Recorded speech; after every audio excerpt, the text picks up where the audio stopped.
चारों दोस्त अपने नगर में आ गए और वे सब बहुत खुश थे। तो वो सब अपने घर में पार्टी करने लगे, लेकिन बाहर काफी बारिश हो रही थी और हवा भी बहुत तेज रफ्तार से चल रही थी। तभी धीरे धीरे उनके घर में पानी आना चालू हो गया, पर वो पार्टी करने में इतने मस्त थे कि उनको कुछ भी पता नहीं चल रहा था।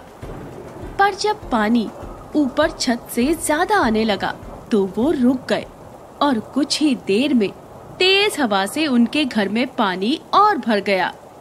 चारों कुत्ते भीग गए थे तो उनको सर्दी लगने लगी, तो वो चारों वहां से भाग निकले और कुछ दूर जाकर जंगल में एक गुफा में घुस गए। और जैसे ही गुफा में घुसे, वहां पहले से ही भेड़िया बैठा हुआ था। ये देखकर वो पहले डर गए, पर वो चारों दोस्त साथ थे, तो भेड़िए ने उनको अंदर आने दिया और उनसे पूछा, अरे भाई, कहाँ से आए हो? तब चारों कुत्तों में से एक कुत्ता बोला, अरे भाई भेड़िए, हम बगल के गांव से आए हैं। हमारे घर में पानी भर गया तो हमारे पास रहने को कुछ नहीं बचा है। तब भेड़िया बोला, अरे अरे कोई बात नहीं, तुम लोग मेरे यहाँ रह सकते हो। मैं जंगल जाकर कुछ खाने के लिए लाता हूँ, तब तक तुम लोग आराम करो। और ये बोलकर भेड़िया जंगल में चला गया। और जब जंगल जा रहा था तो भेड़िया मन ही मन सोचने लगा, मेरे लिए अब काफी दिनों का भोजन है, मैं इनको अपना भोजन बना लूंगा। भेड़िए के जंगल में जाने के बाद चारों दोस्त एक जगह बैठ गए और आपस में बातें करने लगे। पागल कुत्ते ने बोला, भाइयों, हमें भेड़िए पर भरोसा नहीं करना है, ये हमें कब अपना भोजन बना लेगा पता नहीं। तभी दूसरा कुत्ता बोला, हाँ भाई, सही बोल रहे हो, देखा नहीं कैसे हमें देख के उसके मुंह में पानी आने लगा था।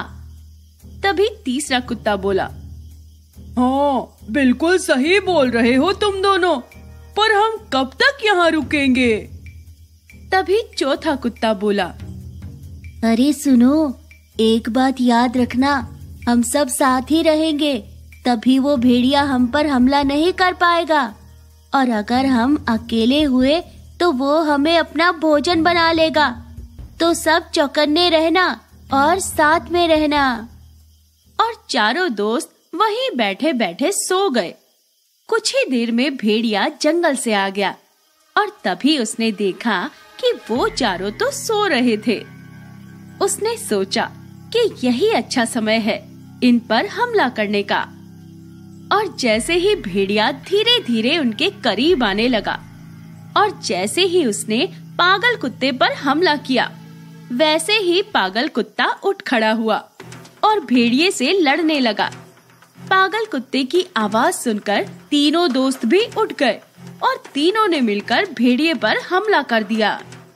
भेड़िए को चारों कुत्तों ने घायल कर दिया। तब भेड़िए ने सोचा कि ये तो मुझे मार देंगे, तो वो खुद की जान बचाने के लिए जंगल में भाग गया।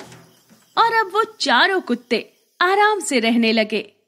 पर कुछ ही दिनों बाद जंगल में अकाल पड़ गया। खेत खलिहान सब सूख गए, अन्न जल की कमी हो गई। मनुष्य सहित जीव जंतु भी भूख प्यास से मरने लगे। तो इस स्थिति में चारों कुत्ते दूसरे नगर चले गए और दूसरे नगर में उन्हें एक घर के बाहर एक फीमेल डॉग यानी कि कुतिया दिखी, जिसका नाम यामी था। यामी बहुत ही सुंदर थी और वो अपने मालिक के साथ रहती थी। उसको देखते ही चारों कुत्ते उस पर लट्टू हो गए, पर वो डर रहे थे कि वो उसके पास गए तो यामी का मालिक उन्हें मारेगा। यामी के घर के सामने ही एक और घर था जो कि काफी समय से बंद था। तो वो चारों दोस्त उस घर में रात बिताने के लिए वहाँ रुक गए।